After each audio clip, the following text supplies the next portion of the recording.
আসসালামু আলাইকুম। আল্লাহর রহমতে আশা করি সকলেই ভালো আছেন।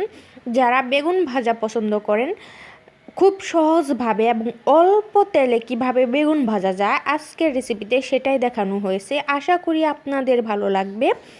তো কথাটা বাড়িয়ে চলুন এখন শুরু করা যাক।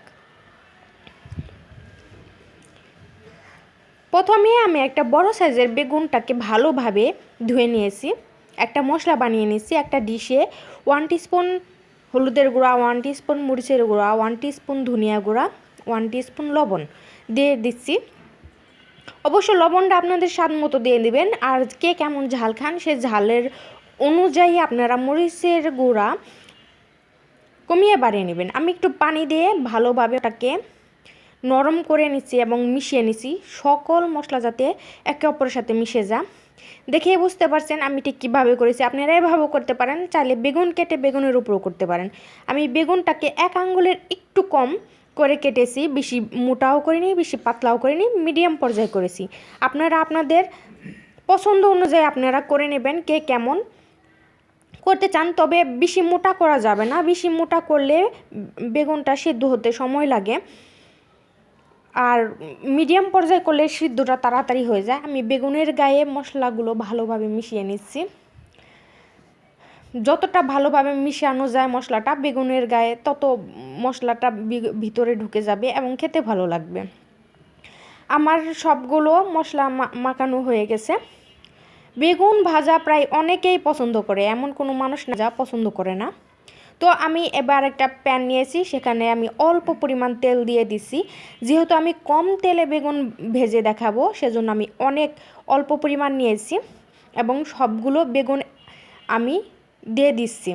এবং সবগুলো বেগুনের গায়ে যাতে তেলটা ভালোভাবে ছড়িয়ে যায় সেজন্য আমি একটু হাতালটা ধরে নেড়ে নেব, যাতে তেলটা সব দিক দিয়েই সমানভাবে ছড়িয়ে যায়। তারপর আমি চুলার আঁচটাকে একদম লো করে দেব, মানে কমিয়ে দেব। আর একদম চুলার আঁচটা যদি কমিয়ে দেই তাহলে বেগুনটা ভাজতে সুবিধা হবে, তেলটা কম লাগবে আর বেগুনটা পুড়ে যাবে না। তারপর ঢেকে দেব, সবগুলো বেগুন এবার ঢেকে দেব। এভাবে যদি আপনারা বেগুন ভাজেন অবশ্যই আপনাদের বেগুনও অনেক সুন্দর হবে এবং সুন্দর কম তেলে বেগুনটা ভাজতে পারবেন। তো আমার বেগুন ভাজা হয়ে গেছে এক পাশ, আমি এবার উল্টিয়ে দিচ্ছি। ভাজতে অবশ্য বেশি সময় লাগে না, সব কিছু রেডি থাকলে খুব কম সময়েই বেগুনটা ভাজা যায়। আমি সবগুলো বেগুনটাকে উল্টে দিচ্ছি। আপনারা দেখে আমার বেগুনগুলো কত সুন্দর হয়েছে। আশা করি আপনারাও যদি আমার এই রেসিপিটা ফলো করেন তাহলে আপনাদেরটাও সুন্দর হবে। যদি ভালো লাগে লাইক করে যাবেন।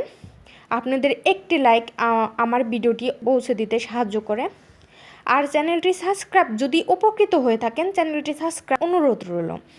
এরকম সহজ এবং আরও নিত্য নতুন রেসিপিরও অবশ্যই বেল আইকন বাজিয়ে দেবেন, যাতে নোটিফিকেশন আপনার কাছে সবার আগে পৌঁছে যায়। আর যারা অলরেডি এই কাজ করেছেন তাদেরকে অসংখ্য ধন্যবাদ। তো আমি এখন আমি উঠিয়ে নিচ্ছি, একটা প্লেটে আমি সার্ভ করে দেবো। দেখছেন আমার বেগুনটা খুব নরম হয়েছে এবং অনেক সুন্দর হয়েছে। তো এটা খেতেও অনেক মজা।